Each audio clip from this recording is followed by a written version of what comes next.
Madam గత కొన్ని రోజులుగా ఏదైతే కోతికి సంబంధించి వీడియో వైరల్ అవుతుంది. మీరు అవును. కూడా చూసే ఉంటారు. హ్మ్. అయితే తన తల్లి వదిలేసిపోయినందుకు కూడా ఆ కోతులు కూడా దగ్గరికి రానివ్వలేదు. ఆ అవును. రిలేషన్‌లో వాళ్ళుండి గూడా ఇప్పుడు మనుషులు గూడా అట్లానే ఉన్నారంటారా? బావుంది కంపారిజన్. హ్మ్. పాపం ఆ కోతి పిల్ల చిన్నది అవును. చూస్తే చాలా జాలనిపించింది.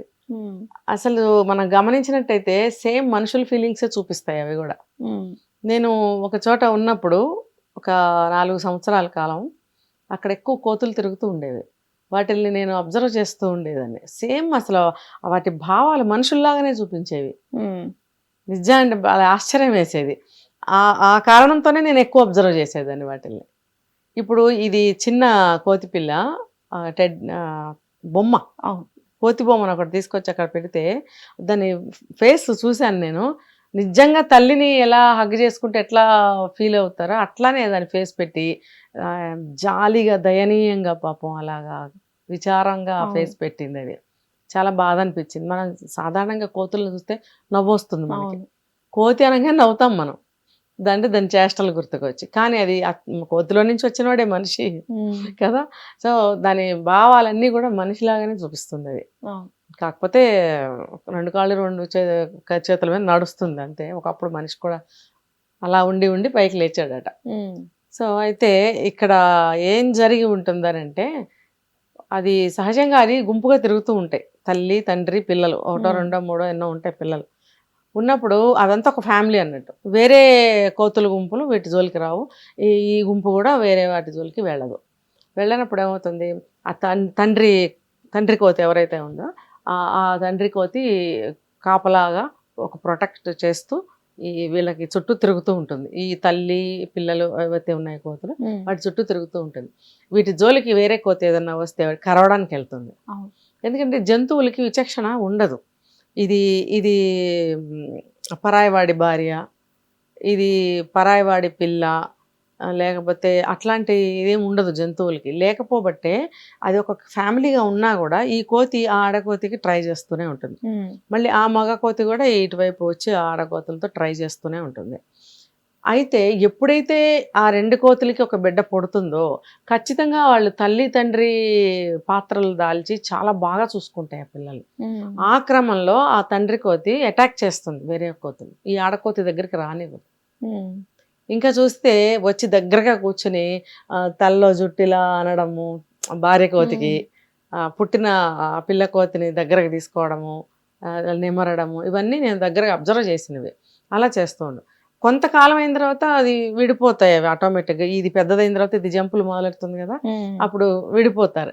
ఇది నా పిల్ల ఎక్కడికెళ్ళిందని వెతకడం అలాంటివేమి ఉండవు మళ్ళీ అన్నీ విడిపోతాయి. హ్మ్. మళ్ళీ అది గూడా ఇంకొక మగ కోతి కోసం తిరుగుతూ ఉంటుంది. అప్పుడు మళ్ళీ ఈ తల్లి కోతి, తండ్రి కోతి గూడా వేరే వేరే కోతులతో తిరుగుతూ ఉంటాయి. అప్పుడు మళ్ళీ ఇంకా ఏ బంధాన్ని అవి పెద్దగా చూడవు. అవును. సో, ఈ ఈ ఈ కారణాల వల్ల వేరే కోతులు ఈ పిల్ల కోతిని దగ్గరికి చేరనివ్వలేకపోయి ఉండొచ్చు. మనకక్కడ చెప్పారు. దగ్గరికి రానివ్వని కారణంగా. దగ్గరికి ఎందుకు రానివ్వదంటే ఇది కారణం. అంటే ఏదన్నా ఒక చిన్న విషయం జరిగితే మనుషులు కూడా ఏం చేస్తారు?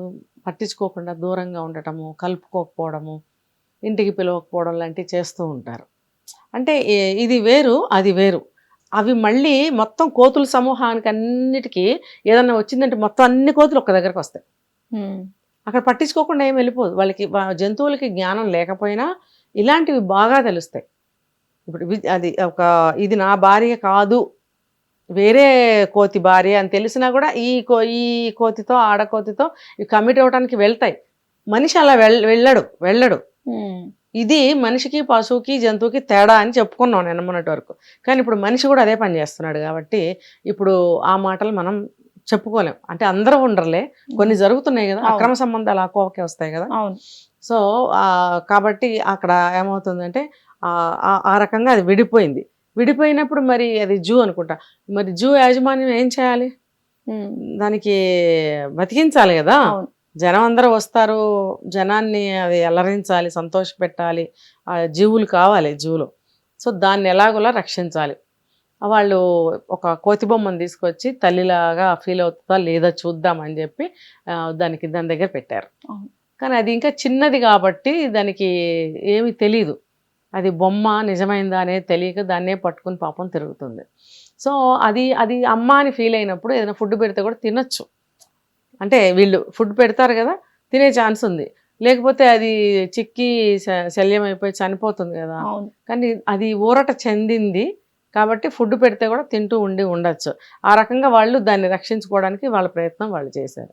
అంటే దీన్ని మనం ఏం చేసామంటే పెద్ద హైలైట్ చేసేసి ఏం దగ్గరకు రానివ్వలేదు, మనుషులు కూడా అంతే కదా అని చెప్పుకుంటున్నాం. జంతువులు ఏ పని చేసినా వాటికి ఒక కారణం ఉంటుంది. ఈ మనుషులకి చెప్పమానండి, ఏ కారణమైనా చెప్తారేమో. నువ్వు ఫలానా అమ్మాయిని దూరం పెట్టావు, లేకపోతే ఫలానా అబ్బాయిని దూరం పెట్టావు, ఎందుకు అని అడగండి. వాడు ఎవరినో ప్రేమించాడు, లేకపోతే వాడు ఎవరో దొంగతనం చేశాడు, అందుకని మేము దూరం పెట్టాము. అప్పుడు ఏమవుతుందంటే మనిషి నిజంగానే ఆ రకంగా తయారవుతాడు. నన్ను ఎలాగైనా ముద్ర వేశారు కాబట్టి అందులోనే కంటిన్యూ అవుతాడు, అవ్వడానికి ప్రయత్నిస్తాడు. అదే కానీ దగ్గరికి చేర్చుకుంటే, నేను ఇంత తప్పు చేసినా నన్ను దగ్గరకు చేర్చుకున్నారు అని చెప్పి అతను మారే అవకాశాలు ఉంటాయి. ఆ అవకాశం మనుషులు ఇవ్వటం లేదుగా, ఇది తేడా. అందుకని మనుషులు ఎప్పుడు కూడా ఎంత విజ్ఞత సాధించినా AI వరకు వచ్చినా కూడా బుద్ధి మారలేరు. బుద్ధి మారలే. జ్ఞానం పెరిగింది కానీ విజ్ఞానం పెరిగింది జ్ఞానం పెరగలేదు. కానీ అందుకనే ఇలా ఉన్నారు. విజ్ఞానంతో పాటు జ్ఞానం కూడా ఉంటే అసలు మన సొసైటీలో ఇన్ని నేరాలు, ఘోరాలు, ఈ తప్పులు ఏమి జరగవు అసలు. ఆ జ్ఞానం లేకపోబట్టే ప్రతి వాడు తప్పులు చేయడం. ఇంకొకటి, వాళ్ళు తప్పులు చేస్తే ఎటువాడు తప్పులు చేశారని వేలు పెట్టి చూపిస్తారు. అదే ఒక మూవీలో ఒక సాంగ్ కూడా ఉంది చూడు, మీలో ఏ తప్పు చేయని వాళ్ళు ఈ తప్పు చేసిన అమ్మాయి మీద రాయి వేయండి అని ఒక సాంగ్ ఉంది. మీలో ఇంతమంది రాయి వేసి కొడుతున్నారు అమ్మాయిని రాళ్ళు పెట్టి, ఆ అమ్మాయి దాన్ని దెబ్బలు తింటుంది, రక్తాలు గారుతున్నాయి తప్పు చేసినందుకు. మీలో ఎవ్వరు కూడా ఎప్పుడు ఎటువంటి తప్పు చేయలేదా, చెయ్యకపోతే రాయి వేసి కొట్టండి అని అంటాడు అనమాట. అన్నప్పుడు అందరు తలంచుకుంటారు. తప్పు చేయని మనిషి ఎవరు? తెలిసి కానీ తెలియక కానీ ప్రతి మనిషి తప్పు చేస్తాడు. వీళ్ళు ఏదో పెద్ద ఏమంటారు ఉద్ధారకుల్లాగా, ఏ తప్పు చేయని పుణ్యమూర్తుల్లాగా ఎటువాడు చిన్న తప్పు చేయగానే వేలు పెట్టి చూపించడం, దూరం పెట్టడము, బ్యాడ్ పబ్లిసిటీ ఇవ్వడము, ఇంటికి పిలవడం మానేయడము, ఇలాంటివన్నీ చేస్తూ ఉంటారు. అంటే ఇక్కడ మేడం చాలా, అంటే కోతి విషయంలోనే కాకుండా కొంతమంది తల్లులు, అంటే అందరూ కాదు, కొంతమంది తల్లులు అయితే ఇట్లా కనేసి రోడ్ మీద పడేసి వెళ్తూ ఉంటారు పిల్లల్ని. చాలా వరకు కేవలం కోతికే కాకుండా ఎంతమంది వాళ్ళకు అలాంటి సిచ్యువేషన్స్ ఎదురవుతాయి కదా. ఇప్పుడు ఆ కోతి చనిపోయిందో లేకపోతే ఏమైందో, దారి తప్పి పిల్ల అవతలకు వచ్చిందో అయి ఉంటుంది అక్కడ. వేరే రీజన్ ఏమీ ఉండదు అక్కడ. ఇంత చిన్న కోతి పిల్ల సపరేట్గా తిరుగుతుంది అంటే అది తల్లి నిద్రపోతున్నప్పుడు గంతులేసుకుంటూ ఏదో దారి తప్పి ఉండాలి. అది చాలా అప్రమత్తంగా ఉంటుంది తల్లి కోతి, తెలుసా.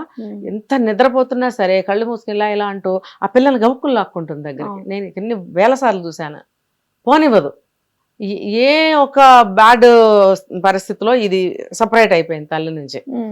తల్లి చనిపోయి ఉండాలి, లేకపోతే ఈ పిల్ల దారి తప్పన్నా వచ్చి ఉండాలి. మనుషులు అలా కాదు, కావాలని చంపేయడం, వాళ్ళ స్వార్థం కోసం పిల్లల్ని చంపేయడం అడ్డం. ఎక్కువ ఈ మధ్య అక్రమ సంబంధాలు ఉన్నాడు, ఆ క్రమంలోనే పిల్లల్ని చంపేయడం, వాళ్ళు చనిపోవడము, వదిలిపెట్టి వెళ్ళిపోవడము. నిన్న మొన్న ఎక్కడ చూశాను, ఒక చిన్న బాబుని తీసుకొచ్చి ఒక దగ్గర వదిలేసి వెళ్ళిపోతున్నాడు. ఏడుస్తుంటే ఎవరో చూసి ఎవరంటే చెప్పలేకపోతున్నాడు చిన్న బాబు. అంటే మీకు వద్దపోతే ఒక జీవి, మీరు కని పెంచిన బిడ్డని ఎవరికి కావాలి, ఎవరు పెంచుతారు? ఎవరికైనా భారమే కదా. మీదే మీకు భారం అయితే మీది ఇంకొకరికి భారం అవ్వదా? కానీ ఈ బుద్ధి జంతువుల్లో లేదు. పొరపాటు నా పిల్ల ఏదో సపరేట్ అయింది కానీ నిజంగా కావాలని ఆ తల్లి వదిలేసి వెళ్ళి ఉండదు, వెళ్ళదు, 1000% వెళ్ళదు. మనిషి చేస్తాడు ఈ పని. పెళ్ళికి ముందు ప్రెగ్నెంట్ అయ్యి అడ్వాన్స్ అయిపోతే కనుక ఇంకా డెలివరీ అయిపోవడం, పిల్లల్ని కనడం, ఎక్కడో చోట పడేయడం. లేదు, ప్రేమించి పెళ్లి చేసుకున్నాము, ఒక బిడ్డ పుట్టాడు, మళ్ళీ గొడవలు వచ్చినాయి, ఆ బిడ్డని ఎక్కడో చోట వదిలేయడం, లేకపోతే చంపేయడం, తను చనిపోవడం. అంటే విలువలు తెలియవు, అర్థమైందా. జీవం యొక్క విలువ తెలీదు, జీవితం అనటం లేదు. ఒక ప్రాణం ఎలా వస్తుంది? ఇప్పుడు పిల్లలు పెళ్ళవగానే ఎంతమంది పిల్లల్ని అంటున్నారు? 5 ఏళ్ళు, 6 ఏళ్ళు, 7 ఏళ్ళు, 10 ఏళ్ళ తర్వాత కూడా పుట్టిన వాళ్ళు ఉన్నారు. అంటే మీరు 10 సంవత్సరాలు వద్దు వద్దు వద్దు అనుకుని అప్పుడు కావాలనుకుని ఒక బిడ్డకు మీరు జన్మనిస్తే ఊరికే వచ్చిందా ఆ ప్రాణం? అటువంటి ప్రాణాన్ని మీ ఇద్దరు యొక్క గొడవల వల్ల ఎక్కడో వదిలేయడమా, చంపేయడమా, లేకపోతే మీరు చనిపోవడమా, ఇలాంటి పనులు చేస్తున్నారంటే ఆ ప్రాణం జీవం యొక్క విలువ తెలియక, ఆ బంధం యొక్క తీపిదనం తెలియక. నిజంగా ఇవాళ భర్త, భార్య, బిడ్డ, తల్లి, బిడ్డ, తండ్రి, బిడ్డ, ఈ బంధాన్ని పూర్తిగా ఆస్వాదించిన వాళ్ళకి ఆ తీయదనం, ఆ బంధం యొక్క విలువ తెలుస్తుంది. వీళ్ళేముంది, ఏం లేదు, అంత ఆర్టిఫిషియల్ లైఫ్ అనమాట. డేటింగ్ చేసాము. నాకు మొన్న ఒక అమ్మాయి చెబుతుంది, 2011 నుంచి మేము డేటింగ్లో ఉన్నాము, రిలేషన్లో ఉన్నాము, మొన్న ఎప్పుడో పెళ్లి చేసుకున్నాము, వాడు ఎక్కడో ఇంకో దేశంలో ఉన్నాడు, నేను ఇక్కడ ఉద్ధరిస్తున్నానని చెప్తుంది. ఇలాంటి పెళ్ళిళ్ళల్లో, ఇలాంటి ప్రేమల్లో నిజమైన ప్రేమలు ఉండవు.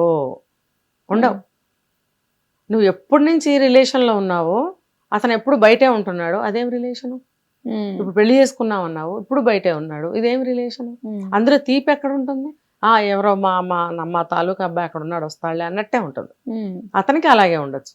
ఆటోమేటిక్గా కొంతకాలానికి అతను ఇంకొక దానికి అలవాటు పడవచ్చు, ఈమె కూడా ఇంకొకళ్ళతో అలవాటు పడి ఉండదు. అప్పుడు భార్యాభర్తల బంధంలో ఉన్న తీపి ఎలా తెలుస్తుంది? వీళ్ళు ఆస్వాదించారా దగ్గర ఉండి? అక్కడెక్కడో ఉండి ఉన్నావా, బాగున్నావా, తిన్నావా అంటాడు.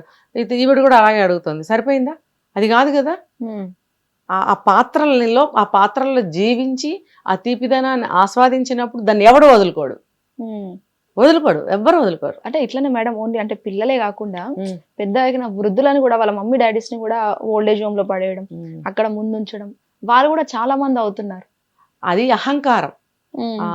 ఏమంటారంటే, ఏం చెప్పాలి, దానికి ఒక వర్డ్ ఉంది, అది అహంకారము, స్వార్థము.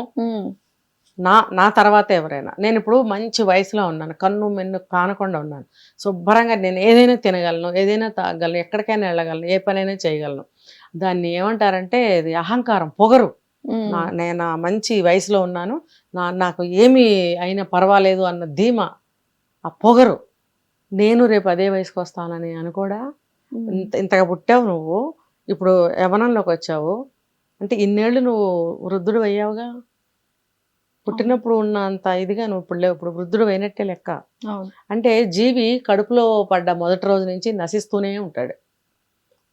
ఒక నెల నుంచి 2వ నెలకి నశిస్తాడు, 2వ నెల నుంచి 3వ నెలకి నశింపేదంతా.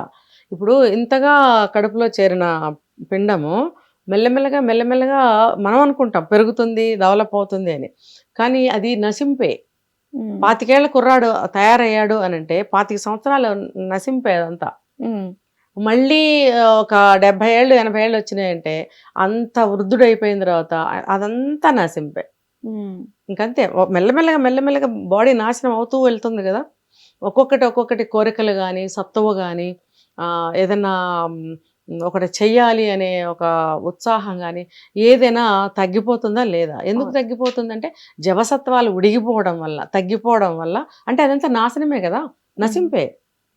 అంటే నువ్వు 25 ఏళ్ల వయసులో నువ్వు రేపు 70 ఏళ్ల వయసుకి నేను వెళ్తాను అని ఆ స్పృహ నీకెందుకు రావట్లేదు? ఈ 25 ఏళ్ల వయసే నీకెందుకు గుర్తుంటుంది? ఆ అహంకారంతోనే ఆ ముసలితనాన్ని భరించలేక ఇళ్లల్లో కొట్టేవాళ్ళు ఉన్నారు, ఓల్డేజ్ హోమ్లో పడేసేవాళ్ళు ఉన్నారు. సరే, పెద్దవాళ్ళు కొంచెం విసిగిస్తారు, వాళ్ళ శరీరంలో బాధలు, కొంతమందికి ఆర్థిక బాధలు, కొంతమందికి సహాయం కావాలి, ఏదో ఇంత అన్నం పెట్టేసి పక్కన కూర్చోబెట్టేస్తే వాళ్ళకి ఇది ఉండదు. కాబట్టి వాళ్ళకి కూడా విసుగు వస్తూ ఉంటుంది, కొంచెం విసుగుదలతో అరుస్తూ ఉంటారు. దానికి మనం అడ్డమైపోయారని అనుకుంటాం. కొంతమంది ఉన్నారులేండి, కావాలని ఏడిపించే వాళ్ళు కూడా ఉన్నారు వృద్ధుల్లో. వాళ్ళని మనం ఇంకేం చేయలేము, ఏం అనలేము కూడా. కాకపోతే ఏంటంటే ఎక్కువగా వాళ్ళతో నోరు కలపకుండా మనము వాళ్ళకి కావాల్సినవి చూస్తూ మంచి చెడ్డ మనం కూడా ప్రేమగానే చూసుకోవాలి. వాళ్ళు అలా నోటుకొచ్చినట్టు మాట్లాడుతున్నారు కదా అని మనం 4 మాటలని ఇంట్లోంచి గెంటించి అక్కడెక్కడో పడేసి చేయకూడదు. ఇలా చేయించుకునే స్థితికి వాళ్ళు రాకూడదు. పెద్దవాళ్ళు వాళ్ళు కూడా ఆలోచించాలి. మన వల్ల వాళ్ళు కూడా, అంటే వాళ్ళకి పిల్లలు పుడతారు, ఉద్యోగాలు సద్యోగాలు చూసుకోవాలి, పిల్లల్ని చూసుకోవాలి, విసిగిపోతారు వాళ్ళు కూడా. వాళ్ళని మనం మరింత విసిగించకూడదు, అవసరమైతే తప్ప మన బాధలు చెప్పకూడదు అనేది వాళ్ళు కూడా తప్పదు. ఇంకా ఇది చెప్పడానికి నేను ఇంకా చాలా బాధపడుతున్నాను.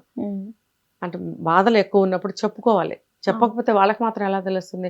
కానీ నిమిషానికి ఒకసారి చొప్పున వాళ్ళ బాధలు చెప్పాలని చూశారనుకో, వీళ్ళకి వింటారు, వీళ్ళకి విసుగొస్తుంది. చివరికి ఏదో ఓల్డ్ ఏజ్ హోమ్‌లో పెడదామని ఆలోచిస్తారు. అలాంటివి చూస్తున్నాం, చాలా చూస్తున్నాం. కాబట్టి అందరూ ఆ వయసుకొస్తారు. కాకపోతే ఇక్కడ మారాల్సింది ఏంటంటే ప్రవర్తన మానాలి. రేపు మనం ఆ ఏజ్‌కెళ్తామని వీళ్ళు ఆలోచించాలి. ఇప్పుడు మనం ఆ వయసు నుంచి వచ్చాం మనం కూడా విసిగించకూడదు. అవసరాన్ని బట్టి మన బాధలు చెప్పాలి. అవసరాన్ని బట్టి ఏదైనా మన అవసరాలు చెప్పుకోవాలి అని మనం ఆలోచించాలి. ఆ సమన్వయం అనేది ఉంటే కనుక ఇద్దరి మధ్యన ఇప్పుడు మీరు అడిగిన క్వశ్చన్ అలాంటివి రావు. కొట్టుకోటాలు, తిట్టుకోటాలు, ఓల్డ్ ఏజ్ హోమ్‌లో పడేయటాలు రావు. ఆ సమస్యలు రావు. ఆ అహంకారం ఎప్పుడైతే వదిలిపెడతారో అంటే నిజాన్ని ఉన్నట్టుగా యాక్సెప్ట్ చేయగలగాలి. అంటే రేపు నేను ఇలాగే అవుతాను కదా అనే విషయాన్ని వాళ్ళు గ్రహించగలగాలి. గ్రహించినట్టయితే గ్రహించి ఆ రకంగా వాళ్ళు బిహేవ్ చేయకుండా ఉన్నట్టయితే మీరు అడిగారే ఆ కష్టాలు రావు. Right. Thank you so much madam. Hit TV app, ఇందులో short news, live news, entertainment shows, movies, digital magazines తో పాటు మీ జిల్లా వార్తలను కూడా ఫ్రీగా చూడొచ్చు. ఇంకెందుకు ఆలస్యం, వెంటనే హిట్ టీవీ యాప్ ని డౌన్లోడ్ చేసుకుని ఫ్రీగా ఎంటర్టైన్మెంట్ పొందండి. Hit TV app. Hit TV app. Please download hit TV app. Hit TV యాప్ని ఫ్రీగా డౌన్లోడ్ చేసుకొని ఎంజాయ్ చేయండి. మీకు నచ్చిన ఎంటర్టైన్మెంట్ కోసం హిట్ టీవీ యాప్ ని ఫ్రీగా డౌన్లోడ్ చేసుకుని ఎంజాయ్ చేయండి. హిట్ టీవీ యాప్ ని డౌన్లోడ్ చేసుకుని ఆస్వాదించండి, ఆశీర్వదించండి. ఇంతమంది సెలబ్రిటీలు హిట్ టీవీ యాప్ ని డౌన్లోడ్ చేసుకోండి అని చెప్తున్నారంటే ఎంత మంచి యాప్ ఆలోచించండి. అమెరికా అమెరికా అమెరికా అమెరికాలో చదవాలనుకునే వాళ్ళకి విశ్వసనీయమైన పేరు మన శౌర్య కన్సల్టెన్సీ. UK లో 1 year masters. UK లో 1 year masters. 2 years work permit up to 5 years visa. Contact Saurya Consultancy. Contact 89851 89851.